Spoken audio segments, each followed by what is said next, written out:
Yo. Welcome back, motherfuckers, to episode 40 of the Bros Meet Science podcast. We do apologise for the missing period of time, but Riz is apparently so busy in this day and age, he doesn't have time for us because he's made it in the bodybuilding industry. He's busy making millions of pounds in buying trucks and G-Wagons and stuff, so he's too important for us in this day and age. The real truth is he decided he wanted to take loads of Decker and calls himself a fucking period. Yeah, and phone me up crying because he's shooting words. I rang him that day, Deck, I don't feel right. He's like, Deck, can you drive me? Just give me a hug. I was like, I'm on my way, bro. I'll be 10 minutes. I said to him, I don't normally ring you. But I'm upset. I'm upset. I don't talk to you. Do you want to start with your questions, Hilly, or? You can go with yours, Riz. We'll do one each. You go, I go. We're going to do questions, and then we're going to waffle a bit at the end about what we normally waffle about, why we've been missing and what we've been up to. Go on then, Riz. Hit a question. A lot of these are quite simple. Let me open these. Do you ever do stuff when you feel like you're an old man? What, like your dad? Yeah, like you do stuff and you're like, oh, that's what my dad would do. Now more than fucking ever, mate. Like, especially the way, like, I watch TV or whatever and I'll start crying at the maddest shit because that's what my dad used to do. Like, weird shit like that. It's weird. Well, I'm getting old.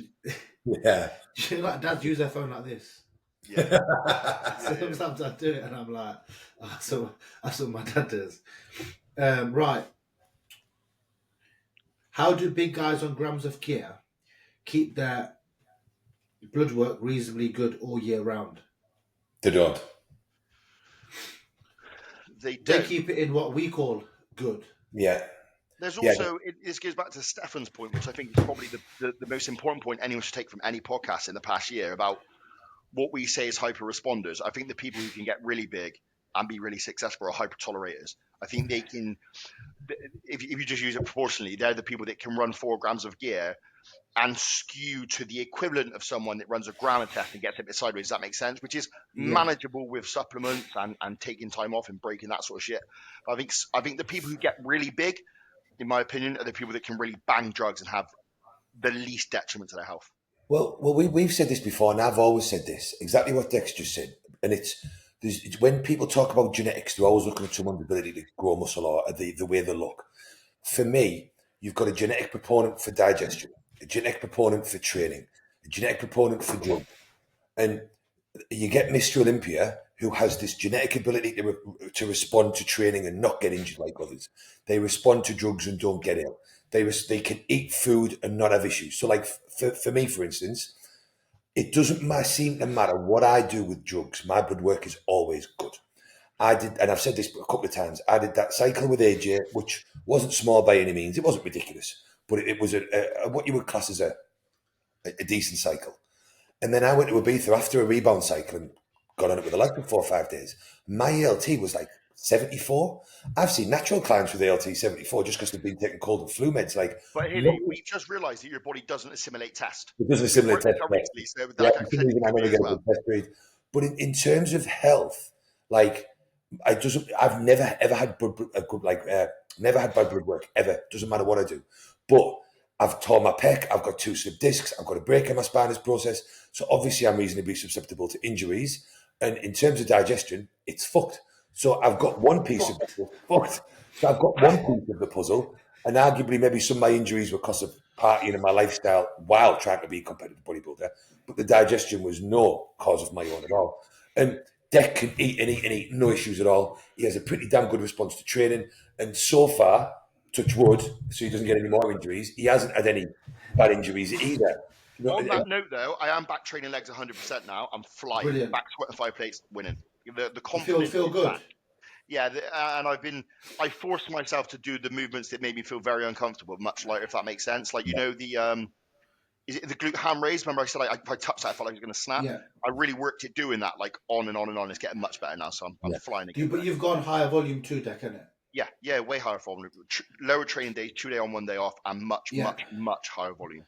So you're basically doing how I've set it up a little bit. Yeah, and it's kind of what we just bounced ideas off between each other. But I'm also still doing my back off set first, which I think is really helping me because I am intentionally dropping my ego because I'm always shooting for like 15 reps. Does that make sense? So I kind of like I'm always way lighter than I would be.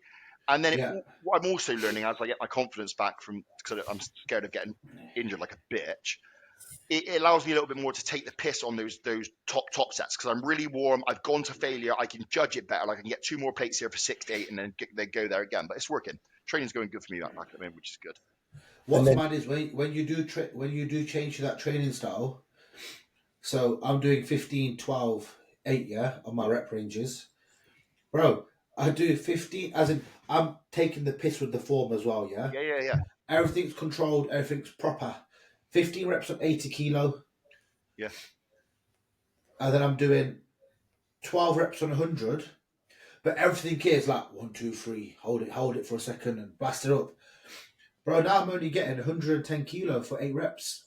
Yeah. But I'm fucked. Like my whole pec is activated. And no doubt. Everybody be on the volume train, son. Just your volume train, like I've been saying for fucking how long. It's funny though, isn't it? Because we've been doing this for so long. We're always learning. But do you remember, like, do you ever look at those? Well, I used to for sure. But like, how is that guy 50 pounds more muscular than me, but I lift 4 plates more than him? But then when you switch to this training, you're like, yeah, now I understand. Yeah, you just know that you just need to be able to go there in the correct rep range. Does that make sense? Bro, my leg press on the pivot press went from 10 plates to like 10 plate 12 rep max, yeah, to like 6 plates with a band. Yeah. Because I did the whole set 20, 15, 12, 10, 8. Do you know what I mean? And I was fucked, but my legs felt sick. I'm also doing all my compounds, like my big movements at the end is my like last movement. And now that's mental warfare, that shit is, mate. Like doing destroying yourself on like leg extension, ham curl, leg press, glute drive, and then having to squat is fucking savage. All these stablers have gone, it's fucking brutal. Yeah, fucks you up. It's good. And then going back to the question, and then like Riz has a good genetic response to training, no major injuries, digestive system is great. He had gyno issues, his liver flares up.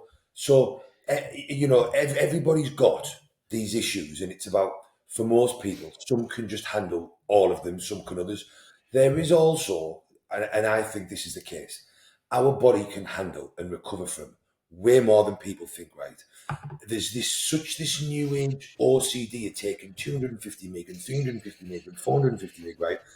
I've done some consultations with people, not on Instagram lately, that are quite well done bodybuilders or not really well known, like compete but don't follow the scene, right? And it was 900 test, 900 deca, 800 primo. It was 900 this. Like, people have always just taken a lot of fucking drugs, right? And I'm doing blood work consultations for these guys, and I say this over and over again. I am yet to see any blood work that makes me go, Holy Mother of God, you need to go to A&E now because you're in big trouble. I've seen some people with quite high liver values that's come down once they've cleaned out. I've seen some people with skewed kidney readings that as soon as they took a week off the gym, pulled out creatine, low protein, went back to normal. I am yet to come across anybody that has any of these major issues. Now, obviously, there are then things that can occur later on in life. But also, we've only got to discuss people's fucking dads and people's uncles that are 50 upwards that have all got issues. My dad needs a knee. My dad just had a hip replacement. He needs a knee replacement. He's got a tumour on his brain. His fucking heart's fucking playing up. Like, motherfucker never took no steroids in his life. So I wish somebody could actually do a study on the proportion of people who took steroids that actually died early. I know we see these guys on Instagram because they are massively popular and famous, but I wish someone could actually generate a study on like the population of people that actually took steroids that have causation of dying from steroids.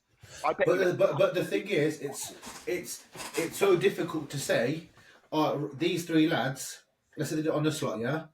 I die at 50, you die at 60, you die at 70. But they'll be like, oh yeah, but Riz didn't eat pork, maybe because of that. Oh, Hilly used to smoke fags, maybe died because of that. It's so hard to do it, just pure gear. Hey, with my issues recently with my eyes and that, I had a mate of mine saying, do you think this has anything to do with steroids? Like what the fuck? Like, no matter what happens, if we were to get run over by a bus next week, it's like COVID, people would say, yeah, it's probably because you took tren. Well, it's one of my clients at the minute. So I told you about him, right? So he's been in prep. He was 8 weeks in. Oh yeah, what? So no change in his supplements. Checked in Friday, absolutely fine. Saturday morning, he messaged me. We were meant to go and train. Hilly, I've been up sick all night. Diarrhea. It's this bug everybody's got, right? I can't train. I messaged you later on. No problems. And then his sister messaged me on the Sunday that I could get an ambulance at 10 o'clock at night because he wasn't responsive and he was really bad. They reckon he'd been having seizures. He was they sedated him. And I'm presuming that. Well, I'm gathering that. Obviously, so I told him what he'd been taking. The hospital instantly said he'd had an overdose of steroids. Now, you can't overdose on steroids for a start, right? But then his birds rang my mate's mum, and it's like, oh, they're all taking these steroids. All these steroids are bad. And I did say to his sister, because his sister was like, Hilly, we know what he's like. Do you think he's been taking too much of this? Do you think he's been doing this? And I was like, I really don't. Nothing's changed in 8 weeks. He's not taking anything he didn't take last year to diet for his holiday. He's not taking anything any of others doesn't take. Do you know what I mean? Like, it was such a moderate normal that he'd done in the past. But he was really, really poorly, right? And now so he's only got out of hospital last Saturday. He'd been in hospital 2 weeks. And his missus has messaged me saying she must be blaming me and him, because she's messaged saying, his child could have been left without a father. This could have been left without this. This is ridiculous and yada yada, which is completely understandable and normal. Yeah. But as we know, right, everybody is getting really bad bugs at the moment. Really bad stomach bugs. It could have been anything that caused it. But as soon as you mention you're taking steroids, the hospital's instantly gone, he's had an overdose on steroids. Now, for one, you just can't overdose on steroids. Now, I am not, by all accounts, saying that what we do doesn't cause damage. Of course it does. Of course it does. But it's not immediate. It's not immediate. And the problem is, as soon as anything else goes wrong, and you go to hospital and you tell them, and you've got to tell them, of course, but they instantly stop looking at everything else and blame that. I mean, I know the kid had been buying his steak and his chicken off the back of a fucking lorry from somewhere. How do you know he hasn't had a bad fucking bacterial infection or a bug? I did a consult with a kid a month ago, right? He'd gone to Mexico or somewhere, come home, gone away down south, and somewhere he'd picked up a parasite, right? He'd had to have like 2 feet of his intestine cut out. He'd been in hospital for fucking 8 weeks, never took steroids. He'd just done a consult with me to try and fix his digestion. He said, I've never taken performance-enhancing drugs. He said, I went to Mexico, came back, went somewhere near London, and in between whatever I was, he's picked up a parasite and it's fucked him. He was on a bag, he was on this. Like, this, and my point here is, shit happens to people that have never taken steroids every fucking day. Bro, it's like saying loads of footballers die. Well, they die because they play football. It's just dumb, innit? Because we see footballers die on the pitch, and it's happened in the past few years. No one says, oh, it's because they're playing too much football. Fucking 250 people, I think, something like that, died in the past 2 years on a pitch. But do you know what I mean? But no one says, oh, it's because of the football. When the guy who crashed his car, the Fast and Furious guy, no one said, oh, yeah, side effects driving a car. Do you know what I mean? It's nuts. That's what people say to me. I blanket. And look, if we can give anybody any education, and obviously me and Hilly spoke about this with this lad, I think, look, and I would say it's not steroids. I would say it's the position we put ourselves in physically. So, like, let's say you're extremely lean, and like, let's say you're 4 weeks out from a show, and you're in legit shape. You're extremely dehydrated. Your body is literally burning like a furnace. If you get legit food poisoning in that state, you are fucked. Like, don't think about you're gonna fucking this will pass. You need to go to hospital. Like, that's what's going to cause the problem. It's the combination of being extremely lean, using potentially the PEDs as well, and then getting that virus. The virus is the proximate cause of the issue. It's not the steroids. You know? It's like when old people get the flu, it's really bad. So when Dee had cancer, we knew if she got the flu, it probably would have killed her. Yeah. It's just taking into account everything else, isn't it? Yeah. Do you know what I mean? And that goes back to the people dying from steroids and stuff. The fact of the matter is, I would argue that if you took pools of people that had used, if you took pools of people that use steroids, let's say properly, say you took 100,000 bodybuilders, male and female, that all use PEDs, and then you just grabbed 100,000 normal people from a city, say London, I would argue that the overall issues would be exactly the same, because whatever damage people into proper PED use are, so it's proper abuse. It's still abuse. I always say that, but it's at least knowledgeable based abuse. Right? And don't get me wrong, I'm not talking about fucking Dumb and Dumber on Instagram saying they use fucking, what's the term, safer use models. I'm talking about proper bodybuilders taking proper doses. And then you take 100,000 people from London City that live a busy lifestyle, that are out drinking every night, having a bottle of wine at home. I would argue there would be no difference in deaths, no difference in illnesses. If anything, the case of people and I'm not saying these are all bodybuilders. I'm just saying the people that live a bodybuilding lifestyle, like lifestyle clients, whatnot, right? I would argue that there's probably no difference. And you may even see the normal people with a higher mortality rate and higher illnesses because they're not taking any health supplements to try and counteract it. They're not eating healthy. They're not getting up and doing cardio every day. They are generally an unhealthy population. And we know that most of the steroids we take are used in higher doses than we do. For example, oxymethylone. Children get 5 tablets a day in studies, 250 mg fucking NASA's dose, and are absolutely fucking fine. We know that the fucking females have been given 600 and 700 mg of fucking Primo and being absolutely fucking fine. So if we know all of this, and we also know what healthier lifestyle is, I don't think that you would see any difference at all. I tell you what cracks me up with this country, yeah, and how people think. If you're pissed up and you're an alkie, you get free counselling. You go into the prison, not prison. You go into hospital. They pump your stomach for free. They don't bother you. When you do steroids and you pay your tax, you look after people. You're healthy. You say you do steroids, they take the fucking piss out of you. Do you know what I mean? They treat you like you're a criminal.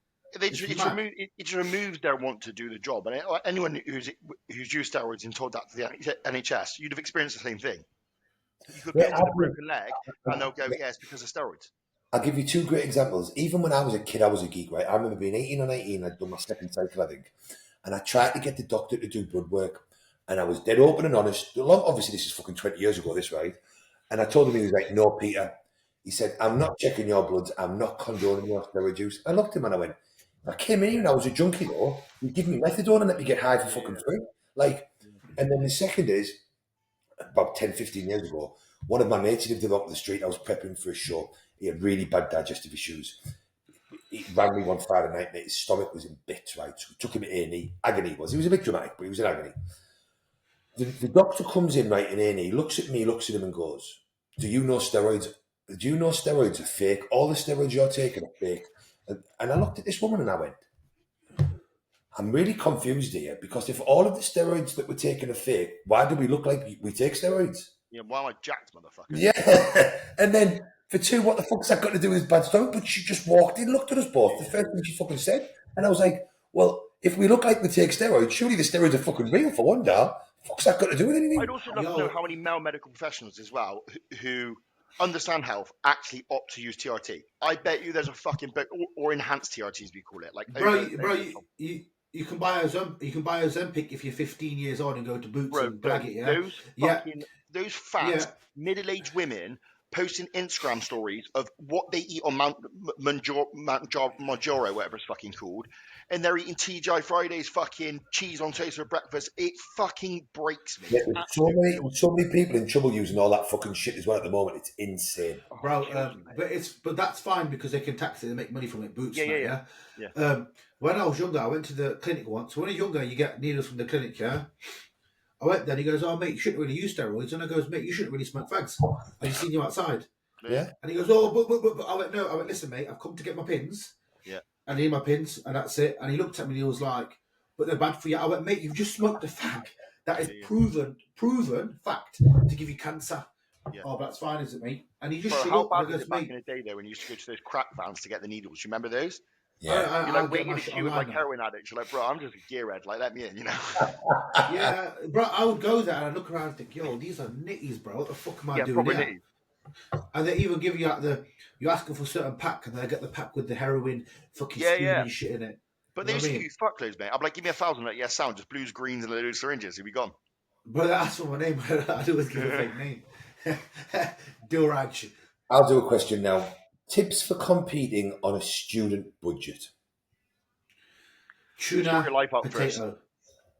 No, you could do it on a budget. I've done some sick preps on a budget. You can, and you can. I just recently, even people like in my own circles, like friends and stuff, like I just worry about the amount of focus and time they're putting into bodybuilding. They've even got their lives in check, and like they're coaching people by all means, but let's say they've got 10 clients and they're all into bodybuilding. And to be transparent, like some of them aren't going to go pro. They're definitely not going to make any money if they do go pro from bodybuilding. I just think this is expensive. Like, we all do very well. We often say it, but we are successful outside of bodybuilding, so we can afford to do that. It's our lifestyle pays for bodybuilding, not the other way around.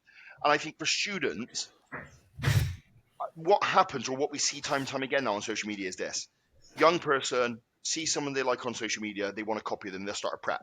They're normally under muscle, they have minimal money. They get halfway through prep, they can't afford the drugs, they can't afford to keep prepping, they can't afford the tan.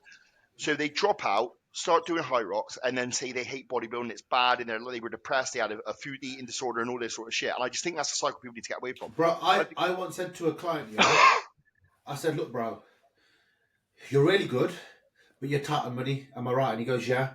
He goes, but I want to compete. I goes, look, let's do this. This next year here, we'll do a few PCA shows. They're a bit cheaper. We'll get you some more coaching clients. We'll really smash it. I'll even have it for free, yeah? Let's really get you up there. So then I goes, what I said to him was, you need to sacrifice a year or two now to get yourself in a spot where you can bodybuild and full send it. Because goes, all you're going to be doing is 20%, 5%, 20%. And over the next year, 2 years, you've only made 10% progress. Or just make 5% progress now. And then 2 years it comes to sending it. You've got all the drugs, all the GH, all the money. Now, send it with no stress. But apparently I was wrong. And there are people like that little Jack Eagles or whatever. And let's say Danny Howard, for example, these young kids. By all means, put all your eggs in that basket. You have all. Yeah, but Danny works, bro. And we can see that. So those people, to a degree, are like entitled to go all in. They have there's logic and reason behind it because of how good their potential is. I get that. But if you were questioning, it's like I often say to people when they say to me, "Oh, mate, how much does it cost to run your car?" Don't buy that car. Yeah. You can't. Yeah. If the first question you're saying to me when you want to buy the same car as me is it costs a lot of money to run, it's not the right car for you because you can't afford to run it. And it's the same with bodybuilding. The first question is, how can I do it on the cheap? You're going to skimp out on health subs. You're going to skimp out on your bloods. You're going to prioritize the drugs because you think that's going to get you there. And ultimately, it's not going to deliver better look. Yeah, but look, let's just say you do want to do it cheap, yeah? That's what I was going to say there. If let's say that it's not even a system, say you're natural. Yeah. You only need liquid egg whites, a good protein powder, oats, chicken, rice. In reality, you don't need a beef meal a day. If you can afford one, it's a bonus, but it's not a must. Many bodybuilders have gone outrageous in shows living off chicken, turkey, tuna, and rice and potato. Yo, let's do this, yeah? Hilly, choose 2 carbs, 2 proteins, 2 fats, and we'll all do 2 each. I would go oats, rice. I would go turkey and egg whites. And I would go nut butter and whole eggs. Ooh. I'll go bread, jasmine rice. I'll go beef and chicken. I'll go whole eggs and dark chocolate. I would do white rice, white potato, chicken, tuna, olive oil, dark chocolate. See, you both fucked up there. Hilly didn't, you did, Riz, because you ain't having potatoes or rice for brekkie. Yeah.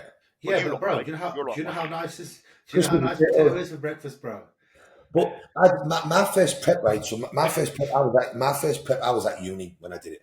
Now, granted, I had money from other stuff going on, and I wasn't 16 or 17-year-old, 18-year-old bouncing into uni. Yeah. I'd done college, I'd gone to work, I had other stuff going on. Then I went back to uni. But the guy that was prepping me, my diet was 2 packs of oats so simple and 50 grams of whey protein for meal 1. Meal 2 and meal 3 was 8 ounces of cooked chicken and 4 ounces of cooked white rice, which is about 125 grams, 150 grams, I think, whatever. Then that was 1, 2, 3. My 4th meal was 4 or 5 rice cakes and 50 grams of reflex whey protein. That was my 4th meal. Meal the 5, OG reflex protein. Yeah, mate, do you know what it is? I used to drive my ass home when I got hungry as the prep went on, right? I used to drive home from uni just so I could mix the reflex into a mousse. Yeah. So I could spread it on my rice cake and enjoy it and then drive my ass back to uni. That's how fucking hungry I was, right? And then meal 5 was 8 ounces of steak, and I used to drive to a really popular butcher's in Ewood called Bolam's, and I used to buy half a fucking cow, and he would dice, and it was like 60 or 70 quid for this half a cow, right? And I would get 7 kilo bags of steak and mince. I would eat 8 ounces of that with 4 ounces of cooked sweet potato, and before bed was a protein powder. And this kid, I literally ate this. The only reason I remember it so well is this Alex Azarian he was.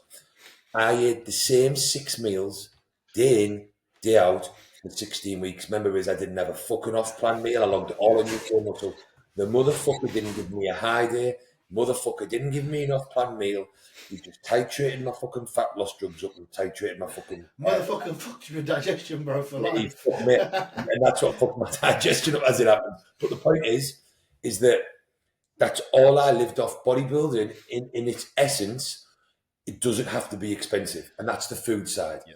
Then I will also tell you, one of my clients who won an overall last year, his drug stack was literally 450 mgs of test and 250 mgs of EQ up until 5 weeks out. At 5 weeks out, we used 25 mg of Winnie, 25 mg of Anavar. We used some clenbuterol and very low dose D3 at the end. Now, that would be considered a cheap stack. If you're a student, you're probably not even using drugs. This is a natural conversation. Yeah.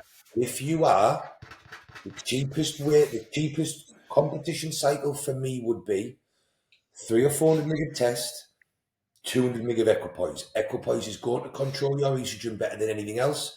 It's the cheapest option in terms of mg per mil, and it's the most likely to be real compared Bang to for buck. bang for buck. 20 mg of Winstrol for the last 6 weeks and some clenbuterol. Any motherfucker on the planet can get sliced and diced on those drugs. Agreed. And it would probably cost you 175 quid for the full fucking course for 16 weeks. 200 quid at best. And that's if you pay fucking retail. If you're paying Whopper prices. Yeah. Um, But when you think of the amount of money most people spend, and actually, and I will happily say this myself from someone that's always used GH and doesn't think he gets anything out of it, that's taken ridiculous doses of drugs because the problem can be, particularly for us, like what you were saying, Dec, because we've always had money. Yeah. It's the same as me and my mates when we go partying, right? Can't afford it. Yeah. Yeah. The more money that you've got, the more shit that you buy, whether it's a more expensive t-shirt, whether it's a bigger bag of whiff, whether it's growth hormone, whether it's, what we used to say is, why would you take a 50 mg Winnie tablet for the last week or 2 weeks if you can just take 2 tablets? We've got them there. We bought the fucking tub. You know what I mean? Like, where the reality of it is, how much more are you getting out of it? Probably not that much fucking enough. But because you can afford it, it doesn't make no sense. Yeah, I agree with that. It doesn't make sense to just take the least if you can afford it, and you might get 1% from the most. But if you want a budget, then you get the most out of the fucking least, and you will. Yeah. Haley said to me once, he goes, I've told you to take 50 mgs Anavar, I know you're taking 100. And I was like, no, that's always the rules. Wherever else like Haley gives you, you round it up. But it's human nature, but it's only human nature for us. And I say this to my mates when we go abroad or when we go away somewhere. The lads are like, well, of course we're going to pay for that, because what else would we do? I'm like, well, that's normal for us because we can all afford it. Because we've always had several sources of income, because we earn money. We've always had scatter cash. Do you know, like, where fact of the matter is, it ain't normal to go somewhere and spend £1,000 on a bottle of vodka for everybody else, even if there's only fucking 3 years. Yeah. It ain't normal. Like, some of the things that we'll spend money on, it actually isn't normal for a lot of fucking people. But we don't spend money on other shit. No, I get that. I think maybe I take my point back a little bit. I think if the question is, can you do it on a budget? Then yeah, I think the student bit is the bit that just triggered me. I think, can you do bodybuilding on a budget? Do I know any good bodybuilders that do on a budget? Absolutely not. No, but the way where I was coming from with my train of thought was, because I agree with what you're saying, Dec, 100%. And I was the first person to say this to Riz when me and Riz linked up and we became friends. Stop focusing on fucking bodybuilding. What have I always said, Riz? You make sure you've got several sources of income. You make sure that you've got a fucking house and a mortgage. You make sure all your ducks are in order, because once it is, you can go full pelt into bodybuilding without the fucking stress. Yeah, it's like last week I went from doing 2 weeks ago, 14 days ago, I went from doing no GH, because I was just bothered about my gut. I messaged him, he goes, I'm going to do 9 IU a day. And we didn't even bat an eyelid. He goes, just full send it. And I went, say no more. But I've worked up till this point. But people need to realise they think they can just get to the stage. But the truth is, people see the start and they see the end. No one sees all this in between. No. Like people say JP's killing it and he's smashing it. I'm like, but did you not see all of this? Not see all this in between, bro. It exists. Yeah. And the other thing is that we all needed to have the money to be able to do this the way we do, because our genetics don't allow us to make the progress other people do on fucking less. Yeah. That's the reality of it. Whereas for a lot of people we know, they take 1 mil of test, 2 mil of test. They don't know what they're doing. They go and take 2 mil of test and 1 mil of Deca or Equipoise. and the fucking blow up like a balloon, that motherfucker don't need to worry about pulling any money from his side because people are going to give him free shit because his genetics are great and he's only going to need a little bit. It's like when I met Luca for the first time, like, and he's the nicest guy. We had a great night, but like the questions he was asking me and Hilly, I'm like, all you wanted to do is just pick him up and say, this is genetics. This is what bodybuilding is. Elite genetics. Like elite level genetics, like a very, very small understanding, minimal dosages, doesn't take the piss. And we know that because he's not a dishonest person. He's not going to lie to us of all people. No. Says he's asking us, what does this do? What does that do? But then he looks like an absolute fucking world beater already. That's that guy. You know? I know the ins and outs of a fucking fight in terms of all of the drugs and the nutrition and everything else. My ass doesn't make nowhere near as much progress as fucking anybody else. No. And that's the thing. So whereas if you want to do bodybuilding as a student, I would endeavour to say it's a good example of, well, I'd actually say it's a great way to keep yourself off the piss if you're inclined to drink at uni. To keep you out of prison, that's what they do. Yeah. Right, Riz, you'll go with a question. I'm just having a look for 1 second, show something. Like, you look at this, yeah? This is ridiculous. But I know how mental he looks, but when you see him in real life, like, he looks like the Michelin Man, not fat. Yeah. Like it's like, I was perving at him when he was stood at the bar, and me and Daisy were looking at him. The back of his fucking legs in like baggy bootcut jeans, not tight jeans. He looks like a fucking horse, mate. Absolute horse. Insane. I know. Do you know what it is as well? He was like, I don't think I'm going to drink. I'm not going to really drink. And I was like, you having a fucking drink with us, mate. Yeah. Next thing, he's booked a hotel where my hotel is, with me and Sarah. Decade days, he's booked somewhere else. They've come to our hotel, and we all smash out that fucking... He's like, I'm not drinking. 4 minutes later, he's got a shorts glass full up with Sambuca, and he's just... Yeah. He's like, if I do, this is genetics. If I do drink, I only drink Sambuca. I'm going to start drinking... I'll probably bin him off and take his missus out on a night out, though, because she's an absolute fucking laugh. He was, yeah. I wouldn't take Sarah again after she sold that 90 quid fucking round. 90 quid? It was like 130 quid. It was He's got too much money, bro. Yeah, too much money. Luca's missus is top. She's really nice girl. She's game. Really, she's game as fuck. Really nice person. She's strong. I'll tell you what, you got to give a bit of fucking credit to when you look at our group chat of the engineer team. That's a squad. Yeah. Like the caliber of people in that team is fucking ridiculous. Yeah, it's off it. The quality. Bro, why do you think man's taking bad GH? I can try to play catch up. I can try. But honestly, man, it's fucking impressive. Like when you just, I was looking at it when you added. I can't remember. Maybe it was Billy. Yeah, I think it's just like if you're talking about top amateur pros or amateurs in the UK, like that's fucking it, mate. The thing as well with the team is to join a brand who's growing. It takes bollocks. To join a brand who's already made is easy because they could all do that. All of them could. Do you know what I mean? Yeah. It's good to people get to be themselves. So you see them the Ben in Billy banter is hilarious. Yeah, no, look, let's cover this. Fuck it, yeah. Someone's actually asked here, Two Bros regional recap. I'm gonna be biased here. All of the engineer guys were the best. I think, in my opinion, I've looked at all the pictures. Yeah, I think Danny's condition was up there. And in my opinion, I think he should have won. He beats him in the ab and thigh. He beats him in the back shot. He beats him in. He loses the side shots. He beats him in the ab and thigh. It's a better overall physique. Danny is the only white man I've ever seen with black man glutes. Now we've seen white dudes with big glutes, but he's got black man glutes. Like the way that ties in from his hip to his fucking knee is ridiculous. Off it. Danny's illusion is nuts, yeah. I'm not knocking the lad who won, by the way. He was fucking mega. He's really good, yeah. But he looked. Yeah, I'm not going to say their name because I had friends that were there. I won't say who they were. Yeah. But the feedback that I got was, it looked like his peak was really bad. Like what they said was the guy that won, the Pickford. I'm not too sure what his name is. He was obviously peeled, but he was soft, like flat, so he didn't have any detail. But Danny was absolutely nailed on, hard, dry, vascular. But Danny is smaller, as well. Yeah. But they did say smaller, and he's class A. Yeah, and they did say Danny was super impressive from the back, like lights out from the back.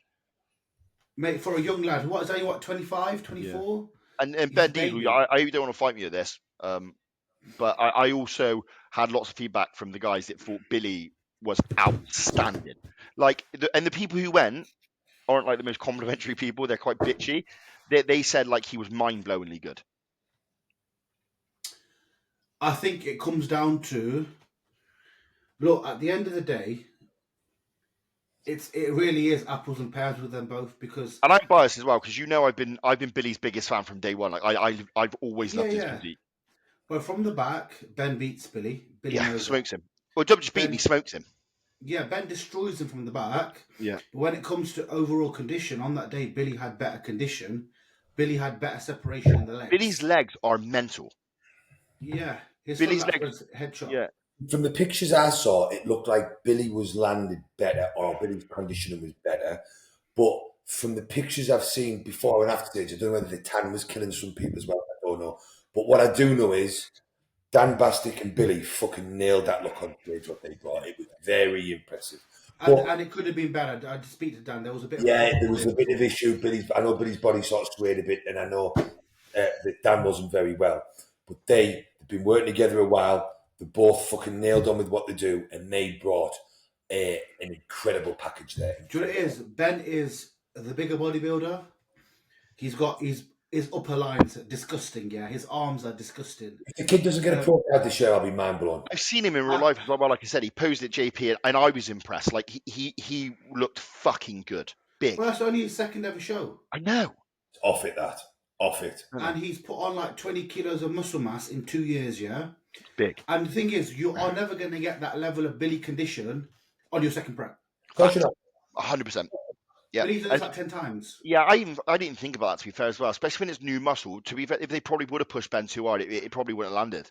And the one, and the you know, because it's his second show, this is the other thing people get. The heroes talk about, and some of my clients, they see me run trial peaks and trial this with other people, and you've done this and you've done that. And then they run at the first show and they're like, well, am I not doing all these experimental trials? Am I? And I'm like, no. You're not going to do that for your first or second show as you are. If I've worked with you for 3 years and we're doing this, like, your body's not going to be in a position to do so. Your mind's not like this. So everything's so different, but both guys look fucking superb. I think end of the day, I think when this is bodybuilding and the super generally normally wins, especially in two bros. Yeah. And I think when it comes to Billy, won't mind me saying this, Billy knows he got outsized by Ben, and Ben knows he got out conditioned by Billy. Yeah. And on this occasion, size win.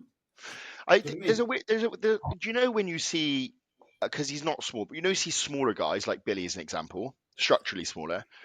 Where you can see the only thing I see with Billy, he's got so much muscle now. I can't see where else it can grow. Does that make sense? Like I know I know he has to bring his back up, but you look at that front lat, that you think where else is that muscle going to go? Yeah. Bastic's going to hate me for saying this, and I'll say it on here, and Billy will hate me for saying it. I think Billy sucked down a bit more. Classic. Make the classic cap. Because if you look at, what's the guy's name who came second to Sebum this year? Mike the Badass. Very similar. I agree with that. Yeah. Look at him and look at Billy. Big legs, yeah? Big legs. Tiny waist. Billy's got that look, but I don't know if Bastic's going to want to suck him down that much. Yeah. Billy will do it. Well, we don't know how much he's got to suck down, but I agree. Billy's going to struggle with, every time he gets to that point, there's going to be bigger guys. Yeah. Whereas, if he's sucked down to classic, he's going to look the biggest. Because he's got a very small waist. His waist tiny, the flare of the lats, bubbly, made the sweep of the quad from the hip to the knee, like that, mate. His legs don't even match his waist. Like, when he's like moving around, like it looks like someone's put someone else's legs on his body. It's weird. If you see Billy walking around, normally you don't look that big. No. That's no knock on him, yeah. But they're always the dangerous ones. It's a sign of a real classic competitor, that, isn't it? They're always look at Chris Bumstead in a t-shirt, mate. It looks like he plays basketball. But I think Billy's really good. I'm a huge fan. Always have been, and he's a lovely kid. Yeah, once he brings that back up, and if he can make the cap with a lot of aldactone and diazide, he'll take some heads for sure. Yeah, if he's far off the cap though, because he's got a bit of back to get, it's going to struggle because that's the problem. We all know, like people with a big, like Dan as an example, people with big backs are heavy people. Yeah. The other thing as well is though, if he and him and Dan are very pedantic with everything, and Dan's very anal, so they'll do it. if his physique has the capabilities of continuing to add tissue and keeping his shape, because as you listen to every podcast with professional bodybuilders, they all say the same thing. The limiting factor for a lot of people is being able to keep the midsection tight as they grow. If they can both pull that off, the kid will look fucking insane. Yeah. If he can keep that midsection, which he probably can if he does it I right. think he will. Yeah, and everything else grows and the back comes up, mate, the kid will be a fucking... Because he's not a fat, he's gay as fuck. Like he had fucking salmon on toast or something for his post. Yeah, I saw that gay as It's fuck. so gay. Oh, yeah. So gay. Good job you like him, because that was gay as Yeah, fuck. I know, yeah. No, I but probably bro, about. There might have been avocado in there as well, mate. I think it was. It was like avocado salmon on toast or something. It looked like my bird's breakfast every day on fucking holiday, mate. But bro, I think Billy could go either ways. Could go really heavy, and because he's put 20 pounds his last show as well, or something stupid. Yeah, he's done it already once, and he'll do it again. Him and Bastic will be on it. Yeah, Bastic will just be doing all these micromanaging everyday checkers. Yeah. He'll get him there. This was a big jump up in kind of for Billy looking big. Does that make sense? That last show he looked excellent, like the last one he did when he first kind of in my radar. But this was like in the lineup, he looked big. He didn't look small in the lineup. No, and he didn't look short. No. This for me was one of those 150% improvements. It wasn't 10% better. It wasn't 20% better. It wasn't double the better. It was mind-blowingly better. It was like, holy mother of God. You can credit tell, to Bastic, because he was talking to us about this, how good it was going to be in the build-up. So it wasn't a fluke. No, it wasn't a fluke. No, the pair of them, like they've both got the same work ethic. The work get it together, you can see the thrive from it. Yeah. Right. Question. Easy ones to do. Soluble versus insoluble fibre, what's the right ratios of each, and is there a difference? I have no idea of what would be the right ratio for each, because I don't think there is. The recommended allowance by the NHS is 30 grams of total. But most fibres are not just one and just the other anyway. So trying to work out the ratio, I think, is being so much over-analytical and pedantic, it's unbelievable. What I would say is, particularly in a bodybuilding setting, we already get a lot of roughage. And my first go-to for most people is to add in Facilium husk, because it is a split of both. If that doesn't seem to help, then I always swing to a soluble fibre powder, such as Benefiber, Sun Fibre something, and those types. But I have never in my life sat there with a pen and a piece of paper or a calculator and looked at how many grams of one or other of the fibre ratio. When my fibre goes too high, I get constipated, or when it goes too high, I get the shits. I just generally like to keep mine a bit lower. I feel so much better. I get the fibre. I was going to say that. Like, I was going to say, why do you actually need to know this data? That's what I'd have said. Most, in my experience in bodybuilding, we're already eating more food than everybody else. Yep. There's already enough roughage there for me. I've been helping people solely with their digestion in and outside of bodybuilding for over a decade now. I am yet to find anybody that needed to work out the ratios or to try and get in more of a one in the like tinker the ratios. What I find is some people just need more fibre for their bodies. So you add in more veg, or you add in something like Facilium husk. It's the gold standard. It's very easy. It's a mixture of both. It works. For those people where more fibre doesn't help their bowel movements, and Facilium husk or more fibre from veggies can cause issues, those people tend to need more soluble fibre. In general, for me, bodybuilders, because we eat so much protein, we need more soluble fibre anyway. So you want to look to things like spinach that are higher in soluble fibre if you're looking to get it from food, or a soluble fibre powder, such as Sun Fibre, Benefiber.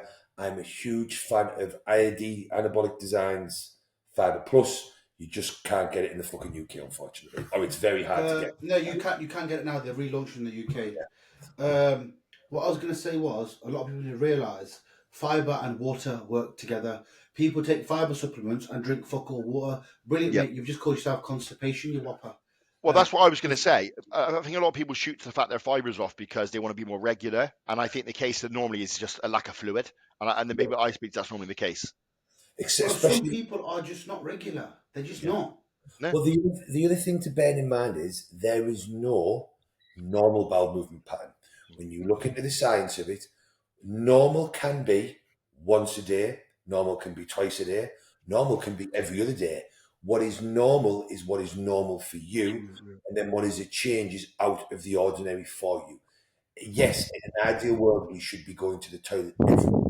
But some people I come across have just never gone to the toilet every day in their entire fucking lives. My daughter, and this tends to be common, I believe, in younger females, and females as they get older, she just constantly has a struggle with her bowel, little rabbit droppings. I have to give her something for her to have a normal bowel movement. So I've spoken to a couple of child nutritionists and a doctor. It can be common for young girls. If most females that you speak to, most birds that I've had, they always have rabbit droppings. They don't go to the toilet often. Yeah, I get up and I'm like, D, what you doing? I'm doing this shit. I go, fucking hurry up, man. I go, fuck you doing? Taking so long.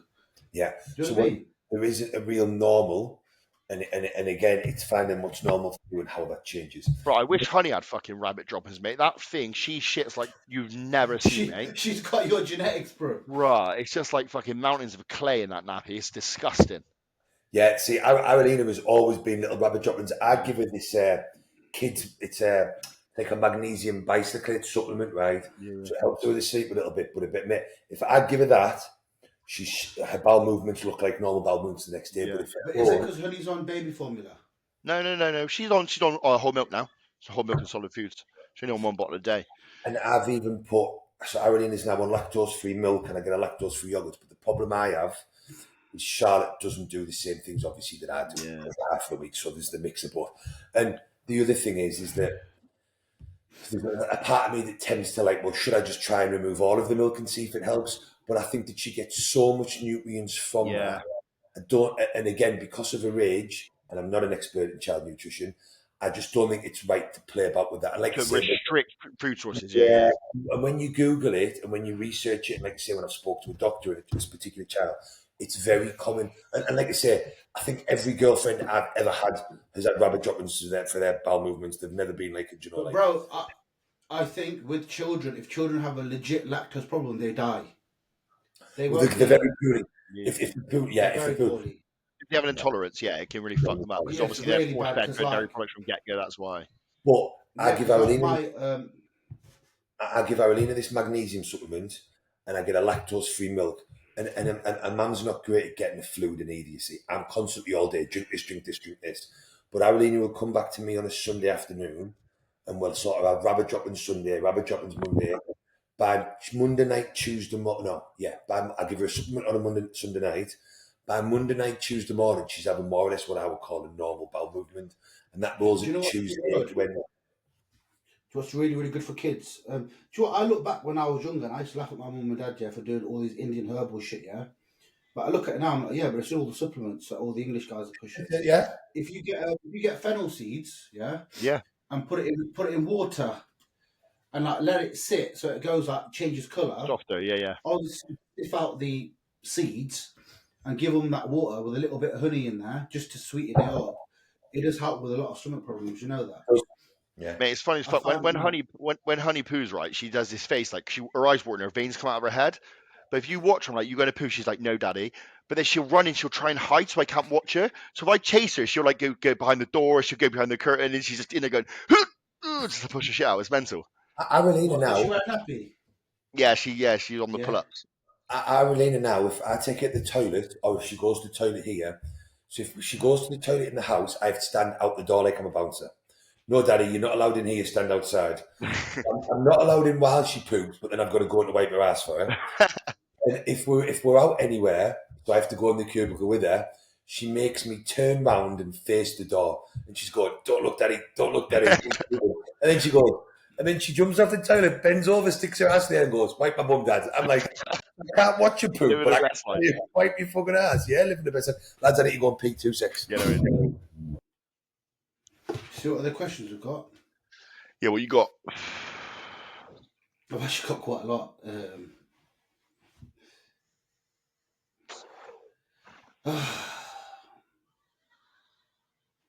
How do you know if you have gut issues?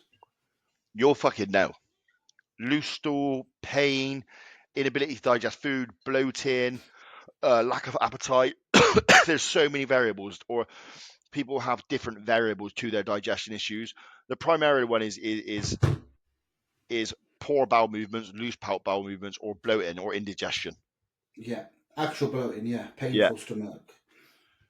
Try to if you're wiping your ass like 50 times. Yeah. You're wiping your ass too much. If your asshole burns or gets that itchy as you wipe it. Yeah. The bowel movement is a good indicator, though, isn't it, of digestion? I think people look for digestion problems in this day and age, though, because it's like a buzzword. You know what I mean? I think so many people overplay it, or kind of like, you know, when people think there's like a unicorn cycle out there. I think people think there is a way to get like the elite level of digestion, which will improve their bodybuilding. I just don't think that's the case. No, at some point will be descended from eating food, but I think the biggest one is the biggest thing for digestion, and you know your digestion's fucked, is just really smelly farts. Yeah. That's a really bait one.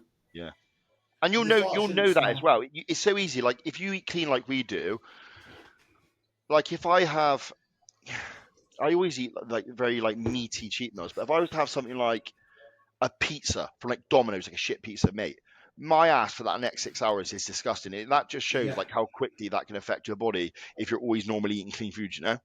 Or a bag of crisps. Bag of crisps do that to me as well. Bad gas for me is the telltale. Bad gas. If you're eating something that doesn't, like, and you used to get, didn't you? It used to be normal. People say, oh, protein fats, you get protein off protein powder, it's normal. And it is not normal at all. No. Bad gas for me is the first and main sign you've eaten something that is not agreeing with your ass. Yeah. And bad breath. Yeah. I was going to say, with digestion, I know it's become a big thing now, and I would say probably the reason for it, and the brand, because the way the brand is, but I think people would realise a lot of the stuff they're eating, it does stack, and what you've got to remember is, we're not normal people, we're eating the same thing every fucking day, so it like stagnates. Yeah. When like your mum here probably has a tea cake once on a Sunday, and she's fine. She won't have it till next week till she sees her mate Betty or whatever. Like my dad does, He'll have one tea cake and he's done. We'll have a whole packet, and we'll have them every day, whole packet, and that's what fucks you up. It's the amount, the volume of what we do. It's the heavy foods. Like I know Hilly's a fan of them and stuff, but like I can't believe, and I've got a bulletproof digestive system. Like I can eat a lot of food, but the one thing I can't stop, it's not that I have, it just doesn't digest well. It doesn't cause me bad gas or anything. It's oats. Oats to me are just so slow in transit, so slow in digestion. I hate them. It's so heavy. I hate oats. Yeah, oats are my favourite food to eat with the rule of my life. Yeah. And like the only way I can get around eating them is if I get gluten-free ones, and then I've got to soak them overnight. Yeah. And then I've got to cook them in a pan. And what you're doing is, because they're so high in fibre and the starch is so high, when you're soaking them overnight, it's softening the starch and the fibre. And then because you're cooking them in heat over a longer period of time in the pan, you're just breaking it down so it's becoming easier to digest. Just like I always say, just changing the digestibility of something. But bro, you know with gluten-free oats, if you actually deeply look into it, for something to be gluten-free, it has to have a 0.1% gluten in it. Do you like the alcohol limit? Yeah. None of it's truly, bro. No. I can eat bread fine. I have gluten-free oats, bro, and it feels like my arse is ripping out of itself, Yeah. And my digestion goes all slow. I feel smelly. Do you know why that is? So what people don't understand is, and I can't remember where I learned this, so apparently oats have a different type of gluten in. Yeah. Which is, it's not the type that celiacs are allergic to, so that's why they're called gluten-free. Because they don't have that strain or molecule or whatever of gluten. But they have a different type in. And then outside of that, they're just still hard to digest. You look at it's why some people can eat instant oats, like the ready bread where it's diced. Yeah. But people can't, because it comes down to this ability to break it down and how hard it is. I very rarely eat oats, like I say, and I'm pretty sure, on top of the harsh diet I did for my first show that slowed my stomach down, one of my main issues was because I dieted for 16 weeks with nothing off plan. I didn't cheat on my diet. I didn't have a bite of anything. I suffered like fucking suffering goes to extremes on this diet. Because there was no social media, I just thought it was a suffer contest. Motherfucker ate the same 6 meals for 16 weeks, like I laid out before. I cooked the barbecue for people for my birthday. Hand on my heart, I didn't eat fucking anything for 16 weeks. My food focus was so high after that show. There was no guidance for it, know what to do. I was going and getting stoned with my mates just so I could eat more food because I had a list of food. I had to take a diuretic to pull the water off, but I hadn't used a diuretic for the show. And because my food focus was so high afterwards, I was eating oats like 5 times a day. Because I was having chocolate protein powder in them, and I was like, I won't get fat. I was a fat kid. I'm finally lean. I will not get fat. And so I was like, how do I make myself feel full and still get something sweet? Because the guy that coached me, there was no advice. There was no nothing. It was, it was fucking however long ago. Bro, yeah, that's fucked, isn't it, man? It's so Yeah. fucked. And I was so hungry and craving. I was like, right, oats fill me up. I love nothing more, right, than a bowl of oats with chocolate mint reflex fucking protein powder in and peanut butter and some sultanas and honey. I was like, just eat that fucker all day. And I've still got my journal saved from fucking however many 15 years ago, right? And I've read through it. Every week I'm like, bowel movement slower, stomach feels a bit worse. After 5 weeks, Mum had to take me to A&E, physically couldn't sit up, had to be given injections to be sick. 2 weeks later, had to go to A&E again. 2 weeks after that, mate, I can just watch my stomach problems fucking in this journal, mate. It's fucking off it. And bro, look, but when you look at bodybuilding, like legitly, yeah, even if you watch like Evan Centopani talk, and all the top UK US coaches, they will say generally that FODMAP diet should be the base of your bodybuilding because that's why I'm talking about this low fat thing again, yeah. But it makes sense. They were doing low fat hilly back then in them days, yeah. And the added fats is a very new thing. Like in the past 5 to 10 years, this is only where the added fats, the dark chocolate, the nut butter, the oils, the fattier cuts of meat. Well, no, because they only rely on the fattier cuts of meats. This added fats thing is a very new trend, and I think that's because we understand the science. We're trying to maintain fullness. It slows digestion of carbs down. We all understand that. But I just think, like you said, Riz, I think there are a lot of people that don't need it. There are a lot of people who don't need it. I myself have got I go for a lot of bowel movements. My bowel moves a lot. Are you not eating any fats pre-workout? None. Are you still eating your pre-workout 74 hours before you train? No, I'm eating my pre-workout 2 hours before. More like 3. That's legit. mental to me. I'd be fucking. Listen, I have no fats in meal 1. I have no fats in meal 2. No fats in meal 3. Other than the fat that comes from chicken, which is 5 grams. Not even going to count. What is your pre-workout meal? 350 potato. Okay, the whole food, 150 chicken. 100 grams of pineapple. And 75 grams of veg. But I've actually kept my pre-workout meal small to allow I can then train.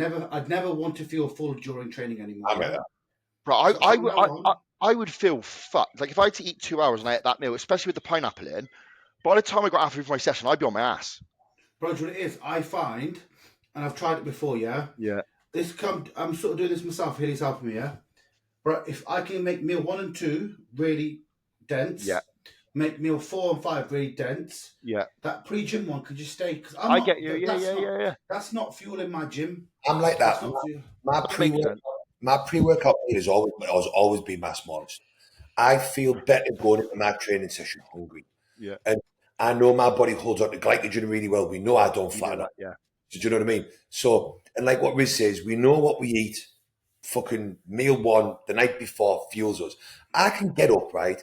And I've always been at this, as we know. I can get up at fucking 6 o'clock, 5 o'clock in the morning. I could not eat till 9 o'clock. I could go and train fasted. My performance won't suffer a fucking all. I don't. And my performance will be the same, whereas other people, that is not the case. But we know that, and I always give this example. I remember doing a show about a decade ago, and the other 2 guys in the gym were my clients, and we were all competing at the same show. And we'd all been on 0 carbs because at the time, everybody depleted hard. And it was my dad. My dad was like, Peter, these 2 look like they're falling apart. Why do you look no different to when I saw you fucking last week? Like, my body just doesn't flatten off. And it brings back to this, what we're always saying is that what works for Deck doesn't work for Riz and doesn't work for me. You've got to find some people need to eat 90 minutes. If I put any sort of if I eat a bit of chicken and rice 90 minutes, no issues. But if I put a big meal away 90 minutes, my training session is fucked. And it was remember what he said when I prepped with AJ, he always wanted he always wants your high days on leg days. And I understand that because he's all about spiking the metabolism and you're able to burn through the carbs more. my leg days were better when I wasn't having a high carb day than when I was having a high carb day leg day, because my body just doesn't digest the Too food. much food as well. Yeah. Too much food in the fucking gut. It sits there, I'm bloated, I don't feel great. Whereas other people, fucking high day and their sessions go through the fucking roof. Yeah, my sessions go shit on a high day. Yeah. Unless it's arms or something really Yeah, fucking mine don't. really shit. And that's why for some people, I have the high days on a rest day and it works way better. Yeah. You can give yourself time to digest, you mooch about, you get the food in, and then you fucking roll into the next thing. What constitutes you taking someone seriously in terms of their opinion on the sport? Well, you got to walk the walk a little bit, innit? Sometimes. Yeah, and I just due to my job and stuff, I'm very easily seeing if someone actually understands what they're talking about, if that makes sense. And if those people are just saying like buzzwords to me from social media, I question it, and then they can't give me an answer, I'm just like, yeah, I'm not. You're done, you know. Yeah, I'm not entertaining this bullshit. Yeah, I can't be fucked. I can only take people serious if I have spoke to them and I know the people that know them. And I'll tell you why. For me, there are many people I know that have fantastic physiques, that have very big Instagram followings, that don't have a fucking Scooby-Doo. Yep. You do not need to understand an awful lot in this game if you've got good genetics to have a good physique. We've touched on this loads in this podcast. Yep. For me, you have to, and I know some people that have been in this game 10 or 12 years, and I can have a conversation with them and I can be like, what the fuck's going on here? Yeah. Like, and again, I suppose that question's like a double barrel, isn't it? Because from what I class as having a clue will be different to what someone else classes having a clue. Do you know what I mean? Like, I class as having an understanding of what's going on at a physiological level and this level. But if someone tried to discuss with me what happened at Two Bros at the weekend, I wouldn't have a fucking clue because I didn't watch the fucking show because I'm not that fucking interested. So in terms of bodybuilding, it's, well, do you have a clue in terms of what's going on in competitors and what's going on, who's going to get the pro card and who this, or what do you have a clue in terms of training, physiological understanding and all that sort of shit? I think when someone gives you their opinion on a physique, yeah, you can tell if they're on about it or not. When someone says, "I need bigger arms," and they just say it, and I'm like, "Bruv, but why? What's making you say that? In what pose?" Yeah. And often they're like, "I just need bigger arms." I'm like, "Bruv, look at the arm to waist ratio; it's good. Look at the side chest; his arm's good." A lot of people they don't like to criticize, but they can't explain why they're criticizing. Yeah. I always gravitate to like meatheads. That's like all my training partners are just meatheads in the sense of we may talk about like banging gear or whatever, but we ain't talking about the science in the session because those people do my head in. You know, the ones that want to have mad conversations and they're using their thesaurus that has anything related to bodybuilding. I can't deal with those cunts. Like the ones who just want to get in a gym, slang weight, and they know that they're honest about what they know. Does that make sense? They're the people that I prefer to have around me. I don't like the people Like who kind Luca. of. Yeah, I don't like the people who want to be the voice in bodybuilding when we all know, like Kitty said, I could rattle off 10 names here of people who have personally come to me for advice who coach way more people than me. Bro, I've had people message me in the last 6-7 months here, and they're like, "Oh, bro, my digestion's fucked." Send me that. I'm like, "Bro, just send me your plan. I'll have a look at it." And I think to myself, "You're an online coach." Yeah. I've seen top coaches give other people's plans, and I'm like, this is going to make you worse, not better. What the fuck's going on here? Bro, when a client messages, or someone asks a client, like, "Well, my stomach's fucked," I'm like, "Bro, speak to your coach." And sometimes you look at it, and I'm like, "Bro, this meal plan's fucked." And I'm like, "Yo, listen, leave your coach, just go to Hilly." Yeah. And I say it like that. I'm like, "Mate, because by the time you change all this, you obviously ain't got a fucking clue." No. Do you know what I mean? And some of these guys shouldn't be coaching. Yeah. Some of the plans Hilly we've seen recently have been. And it's also mad in this, like, it's okay to be good at the training. It's okay to be good at the nutrition side. It's okay to be good at the drugs. You don't have to know it all. Do you know what I mean? You don't have to pretend to know it all. Like some people just understand something. And let's be realistic. A lot of the coaches I know, or some of them, they're not smart people.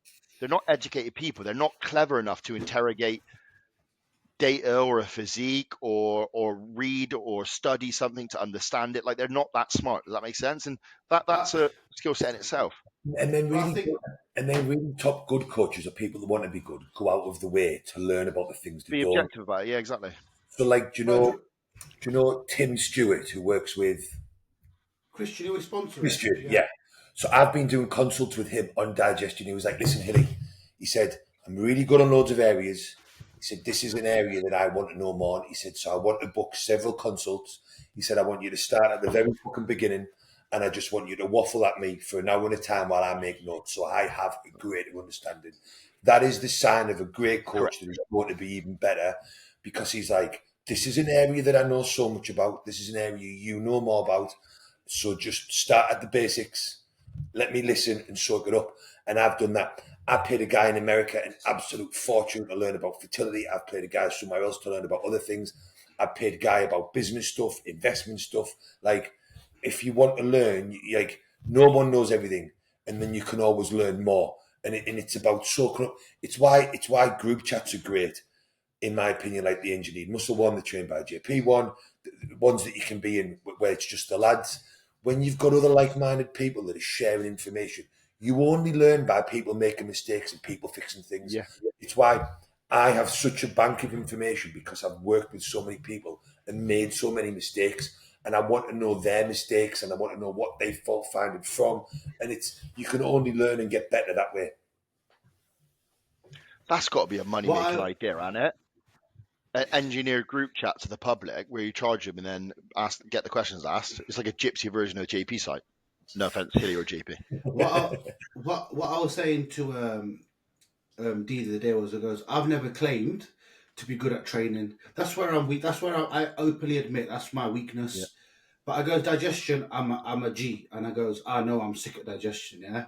I go, that's all I care about. That's all I think about. And I goes, but I'm good at digestion. I'm pretty good at all my drugs, yeah? But my training always needs work, because it's something that I've never truly smashed. Do you know what I mean? But I openly admit that. But these guys out here, bro, they're the best at training, best at coaching, best at peaking, all that shit. Do you know what I mean? People don't best at understand. Photoshopping their photos. Yeah, people need to understand. When you're in this game, like big businesses employ several people to run several sectors, and coaching would be like that too. Mate, it's the most important thing in the world. I've got an army of people that are specifically paid so I don't have to think too much. Yeah. I'm just there to make a decision. Like, that's it. I've got 2 quick questions that are easy to do. Let me look. Best way to improve your vacuums: simply do them every day. Simply do them every day. Do them more. Yeah. There's several ways to do it. You can do it lying on the floor. You can do it standing up. I've got a video on my Instagram. I watched John Jewett do one a long time ago on a video. He was doing his stood up. What he was doing is exhaling, holding a vacuum for 10 seconds. Then as he breathed out, he was coming down into an ab crunch, and he was working on breathing in and out while he was crunching his abs for 10 seconds. Then he was exhaling on the last breath, holding the vacuum 10 seconds. So what he was doing was, and how he explained it, credit to him for this, not only was he working on improving his vacuum, he was working on improving his ab control and his midsection control while breathing. I think that is an exceptional way of doing both.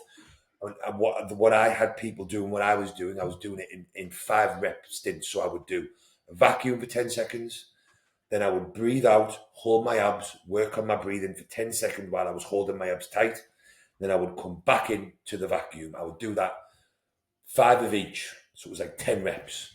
And then I would do them every day, and I would work up to doing 10 of each. That for me worked exceptionally well at ab and midsection control, and exceptionally well at vacuum work. Some people do them light on the floor. I do think light on the floor allows you to get a better vacuum. Yeah. But you're not lied on the floor on stage. That's it. And that transition is the hard part. Like, obviously, I have a decent vacuum. I've always been able to vacuum. But, like, my vacuum practice is within posing. But, like, I'll make sure I over-accentuate that. I don't do it separately, like, leant over the sink or in a seated crunch position. I just make sure in those shots that when I say I'm doing my check-in photos for Hilly, I'll pose that like 3 or 4 rounds for a long period of time every morning. Does that make sense? So it sits within the shot. Like, I find it really hard, really easy to do a sort of vacuum. A vacuum not good, but I can do it in a front double. And also, what people don't understand, like, another thing that is really hard, keeping your legs on and pulling a legit vacuum is difficult. Yeah. If you don't do it in the pose, you're going to lose your legs in the shots. Does that make sense? I think also people need to understand when you hit your abs, you should be able to just go, and it's on. People don't, like if you watch all the old bodybuilding shows, you hear the coach shout, blow out the air, yeah? Because all they're trying to do is blow out as much air as possible to make that midsection tighter. The next question, what is your experiences with DHB, visuals and performance? We've covered this several times in previous podcasts.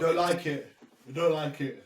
So have a watch through the previous podcasts, because some of us are fans of it, some are not. I am a huge fan of DHB, 100 to 150 meg. This is one of my clients. He's already taken it. I saw increased recompositioning, increase in performance. Visuals were good. Both of us in deck got some negative sides from it around the 8-week mark. DHB is like ketamine. The first key is great, but then you chase that and then it fucks you sideways. That's how I classify DHB. Like, it was great at the start. Like, training was ridiculous. I got very hard. I definitely got tighter, but I just got this. And I think it's probably the first time I've ever experienced it, like a cascade of toxicity very quick, that I kept thinking I was getting poorly, or I just felt a bit run down. But the second I went the DHB out, it was gone.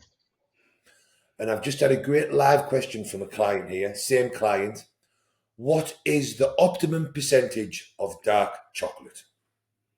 What do you mean optimum percentage, bro? That is a stupid ass. He's on like 99% cocoa, 8% cocoa. Bro, get the one that tastes nice. I get the 85% one because I'm a real dark man, yeah. But I do that because I love the bitterness of dark chocolate. I enjoy that, you know. The most optimum percentage of dark chocolate, I would say, is the one that you like the most. Yeah. I'm pretty sure if you were a fucking geek and you had nothing better to do in your life, you could waste some of your brain power and your time on this earth by searching that, is there a difference between the percentages, and is there one? It's got more cacao in it, isn't it, bro? Cacao, yeah. If you go to Hotel Chocolat, yeah, you can get chocolat, yeah. You can get 100% dark chocolate, and it's nasty, yeah. If you go to Aldi's, you actually get a pack of dark chocolate, 85%, they do 70%, and it comes in bars of 25 grams. Perfect. Well, I would presume, isn't that a silly question in itself? Because dark chocolate is better for us. So surely the highest percentage of dark chocolate would be the best one. So then the question would be, how high a percentage can you eat it and enjoy it? Exactly. And that's the bit. Like, how do you actually, there's only a few percentage of people that actually enjoy dark chocolate. So you just get the one you fucking like. Yeah. Get the one you like. Bro, I got a question here, quite a simple one. Rice pudding over call for digestion as no sweetener? Absolutely yes, mate. Never tried it. I have no problem with cream rice. So look, I've been drinking my rice bar recently, pre-workout for like the past 4 weeks. It's so much quick, because obviously you know how close I eat to the gym. Like, I eat, I'm gone. I just whiz it up with whey, dark chocolate, 10 grams of sweets, and I'm gone. Do you know what it is? I was talking to one of the people who buys our products, yeah. Because I was using Carbex Fruit Burst in my intro, yeah? And my stomach was hurting. Remember I told you that my stomach was hurting? Is that the Applied Nutrition one? Yeah, Dextrin. Tastes nice, doesn't it? Yeah, it tastes nice. Yeah. But do you know what it is? I used it because I had a spare tub that was damaged from the shop. So I thought I'd just use that, fuck it, innit, yeah? Bro, within 2 weeks, my stomach got worse and worse and worse. And he goes, Rich, just pull it out. He goes, why are you having that? He goes, I don't have it. It fucks with my gut. And I thought to myself, do you know what? I started my brand to be unflavoured, to be about digestion. And now here's me putting in flavoured shit. And bro, do you know what it is? You got flavours in the EAAs, flavours in the Carbex, flavours in the creatine, flavours in the glutamine. Bro, you're getting like 20 flavours. If you, I guarantee you, bro, if you're diabetic, your doctor will tell you, please do not have too many sweeteners. They will fuck up your gut. And us, man, are having 25 a day. But also, as you guys know, I've got a very good, my digestion is great, but one thing it doesn't get on with is carb powders. Even like Dextrin, I don't know what it is about them. I've always gone for plain. It does something to my stomach where it just sits, and I don't know why that is. I don't know how. I can't get away with Dextrins. I can't get away. I find a mixture of, maltodextrin and dextrose works best for me. Yeah. I remember you told me to buy that as well, but I just stick to sweets. I get the same thing from it. Like, I'm not doing it to be a fat cunt. It's just easier for me to eat them, cheaper. You are a fat cunt. Hey, you both know. Remember before, one of my clients, his mum owned a sweet shop, and he knew that I loved Dolly mixture. So as a thank you for prepping him, remember, he bought me like a 5 kilo bag of Dolly mixture, right? I bought you the same one. Yeah, so I bagged them all up into 50 gram and 25 gram packs. Yeah. And I did a prep where I was my only carb, like my only fucking pre and post carbs was fucking dolly mixture, and I got all the way to stage, and people were like in the gym, they were like, "What are you doing eating the dolly mixture there?" And I went, "What's in your fucking shake, you daft cunt, fucking Exactly. dextrose, you fucking idiot." It's the same shit. I'm using Rapid now as well. I ran out of Atlanta, so I've been using Rapid at the moment. I tell you what, so because the GH has dried up a little bit, so I dropped my GH to 2 IUs, dropped the Lantus out, and I'm running 5 IU Rapid pre and post. It does give a very different look. Like I look like way crispier, smaller but crispier without the Lantus and the GH lower. Does that make sense? Yeah. Bro, listen to me. Since I've Here we been doing go. the Rapid, New since fad. I've been doing New the fad. Rapid and I've taken the Lantus out, listen to me. I swear to God, yeah, bro, the connection of the muscles better. I feel less bloated. My face ain't as puffy, yeah. On Your Lantus, my connection's face better goes, because your estrogen's not crashed your fucking dip. oh my God, bro, listen, it's all in the Rapid. No, it's actually. Wait, hold on a It's minute. only- Is that a black engineered t-shirt? This is a black long sleeve. How have you got that? Send me one. One off because I'm the boss man. Oh, motherfucker. No, these are available on thickclothing.com. Rob makes them that thick. Oh, okay. What I was going to say was, no, but honestly, legitly now, yeah? Obviously, my training's gone better because I've been feeling better. But since I've been using the Rapid, I don't get that false fullness in the day that Atlantis gives you. We walk around. Like That's what I'm talking about. That's what I mean. I don't get that. And now and on the Rapid, I'm pissing a lot more. Oh, there's definitely no false fullness. There's no false fullness from that 9 IU with the age you're taking, kid. All your fullness is natural, son. Do you know what I mean? His hands are going to be so. You know those foam hands, like the gladiators. Listen to this. I've got no false fullness from 15 IU Atlantis, but man's taking 9 IU of fiber GH. Get the fuck out of here, fucking numbnuts over there, mate. If you've seen they're recruiting for Gladiator, I might nominate Riz, but you can call him the Claw. There's a massive hand coming forward. The crab. Real talk, yeah. Real talk. I'll send you a picture in the group chat, yeah, of my old slippers and my new slippers, yeah, Haley. The ones that I wore. Remember that picture I got with Corrine at that show? Because my boy got me them slippers, yeah, because I lost mine. Bro, them compared to my new slippers, Hilly, it looks D-wears the old slippers now, yeah? You got up by like three shoe sizes. You're size 12 now. I went to Adidas today and I had to get 9.5. It used to be 7. 8. Mental, mate. My foot's gone fat. Mate, the same happened to Seb. It shows out. Do you remember how responsive to drugs and that, mate? I remember. Seb's fucking hands and that, mate, doubled, and the kid was only taking 4 IU. Didn't he have to change his shoes? Didn't he go up a shoe size as well? Yeah. And Seb was just taking 3 or 4 IU of Farmer GH. Fuck knows what would happen if he took 9, mate. Could it be 9 feet tall? Yo, I imagine my cock has gone up 0.1 mil. It's worth it. Mate, that's just because you got some estrogen in your dick actually works, mate. That's right. It's worth it. No, but you know, honestly, do you know when my E2 was low, yeah? And obviously we thought it was high, do you remember, yeah? Yeah. But I can't lie to you, some of the thoughts I was getting were so fucked. Was so bad, like so bad. Like it was so fucked, bro. I don't know how we know my mind's pretty strong, right? Because when AJ had me doing fucking Imidex and fucking Leprosol, I don't know how I was fucking functioning. I think though, when you're in prep and pilled, it's kind of okay because you know you're supposed to be suicidal and not want to talk to anyone. But I think like when you're in the off season, you feel it. It's a dark place, man. I'm telling you, that's why I'll never ever let MPP go near me again, man. I'm telling you. Bro, I had where I fucked up was we started in the Deca. That gave me the first sides. And then obviously we put the EQ in, thinking, yeah, man, E2 will be sound. Let's do bare test. And bro, I took a Rimidex the night after the blood. That was my fault. And That's my fault. I was like, just bring a Rimidex, mate. You'll be fine. I went. He goes, yeah, I feel mint today. He was good to me. He was good. I put that in a minute, mate. Honestly, Deck, right? You know what Miz is like with his fucking is the way he comes.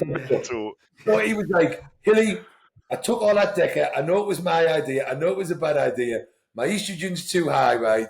So I've took a Rimidex. I've took a mega Rimidex. He woke up the next day, you know, he's like, he was messaging me, Hilly, that Rimidex has kicked in straight away. My estrogen was high. I feel mega. We got his bloods back. His fucking estrogen was minus. I was like, fuck off, kids. Hey, who says placebo is not a real thing, bro? Bro, my E2 was 11, and Romana messaged me. She does the bloods, right? Goes, got you, bro. Just send me the bloods right now. I goes, fuck the comments. All right. I'll just write what I've got to write. And She goes, what the fuck you taking? Dan goes, you thick cunt, you took a Ruminex. Your E2's at 11. You not. They blame it on I Dex. goes, Just say it was Dex fault. The Ruminex made him feel better, apparently, because the estrogen was high. And then I was taking the D-bol, yeah? And my stomach was getting more fucked, but I was like, yeah, I feel better than eating too much. And then I thought, do you know what? I thought, fuck, bro, I'm so angry, yeah? I chucked full. Why were you taking D-bol? Where did that come from? Because his estrogen was up, so we said put it. To slam it up. Because his estrogen was minus, and then he put a Rimidex in on top. The quickest way to bring it up is either test suspension or Dynabol, and he didn't have any. Yeah. It's the same as what Nathan was doing, Nate Styles. When his estrogen was too low, Dianabol's oral testosterone, really, isn't it? Yeah, it shoots it up. And although Oxy will aromatize, it doesn't aromatize like Dynabol. No. So if he had test suspension, banging test suspension in every day would have been the quickest, but it wasn't. Because we'd thought his estrogen must be high, right? Because he'd taken all of this Deca. He was taking 900 mega fucking test, 6 of fucking 900 mega fucking Deca, right? And then he was like, my estrogen's high. And then he'd taken a Rimidex. And then when we got his bloods back, his estrogen was fucking under the chart before we'd taken the Rimidex. I gave my bloods. And then the Rimidex. So his bloods, his estrogen was under the range, and then he'd added a Rimidex. So what we were trying to do is like, well, not only did we have to bring his estrogen up from under the range, we had to fight against the fucking Rimidex. Also, it doesn't just show though, like how much, like when we said like no prep's the same or no cycle's the same. Historically speaking, we would have bet every penny we have that his estro would have been through the roof based on his previous. Riz's estrogen's never been low. Riz, no. I've worked with Riz for like 9 fucking years, like over the whole time. He's had gyno issues because he's so estrogen sensitive. We've never seen Riz's estrogen. Do you reckon there can anything to that? I mean, his gyno cut out. There shouldn't be, but fuck knows. Well, I mean, look. What do you mean? Well, the only real change in variable is you've had your tits cut out, which ultimately made it look like that cycle, which is extremely aromatized heavy. It has not done what you'd expect it to do from your previous cycles. So potentially the gyno causing you not to aromatize at all. I don't know if that's the case, but there is a gland in your nipple that causes aromatization. That being gone, is it stopping it? I don't have that gland, do I? That's what I'm saying, which is why it's 0. What Dex saying is, and he doesn't know, is it possible that we produce more estrogen? Do you have extra aromazide when it's going to the nipple at the gland? Yeah. Does the gland aromatize? Does the gland? We don't know. I mean, it's like, look at my recent bloods there, right? They must have been wrong. Yeah. I don't know whether we discussed this on the podcast. My progesterone came back at 11.9. In like almost 2 decades of looking at bloods, I've never seen that. I spoke to Dave Crossan, I messaged you, messaged Dan Bastick, I messaged someone else. Ain't no one ever seen progesterone right at 11.9. So I was like, well, I thought these really bad spells of fatigue I get were because I only ever sleep for 4 or 5 hours, so I'm always fatigued. But actually, maybe it's because my progesterone's through the roof. But I'm not taking any drugs that should have been. Maybe it's the Meditrope because we know Meditrope's super strong and it's Chinese DH. And we know that when other people have taken Meditrope, they get gyno. So maybe it's the Meditrope sending it. So I fucking came off everything for 4 weeks. Dave Crossan did my bloods in the fucking car park last week at the Granite Show, right? My fucking progesterone came back at 0.59. So, but again, but I'd done the same thing as Riz. When my bloods came back, I was adamant my estrogen must have been high. Yeah. So I got the bloods taken and took a Rimidex and I did a fucking 0.5 ml of EQ before the bloods came back, and my estrogen came back fucking fine. And it wasn't that. Apparently, it was my progesterone that came through the roof. Yeah. So then I came off everything to just 160 mega fucking test. Got my bloods done 4 weeks later, and my progesterone's 0.59. It's fucking fine. So I tell you what company was it? Yeah, they're just scamming bastards. What company was it, lads? What company did the fucking bloods? And you paid like fucking two bills for it, didn't you? 200. Mate, £220 to get these bloods done, mate. Mate, I would be outing them on social media so bad. £220 to get these bloods done, mate. $220. Don't say the name. Don't say the name. Just leave it. No, we're not about that. Like, we're bitter. No. Leave it, because he's gonna bite you, bro. Progesterone 11.35. The range is 0.89 to 3.88, right? And then and then I've just had my bloods taken. What were they off, Dave? 4 weeks later, my progesterone was 0.58, and my estrogen was low, 63, and that was on just fucking test. Those labs are somebody else's, or they're just completely fake. They have to have been. Yeah. My progesterone was 11.9, and I was taking 600 mg a test, and my fucking testosterone was 44. Medtech. They just can't be my bloods, then can't be my bloods. Because the same bloods that I got 132 and them all on. Yeah, the same blood. Everybody. I've seen fucking 30 sets of bloods all taking medtech tests in the same batch, always fine, right? And then I was taking fucking 600 mg a test. On those bloods there, when I got off Dave, I was taking 160 mg a test, and the test came back at 22.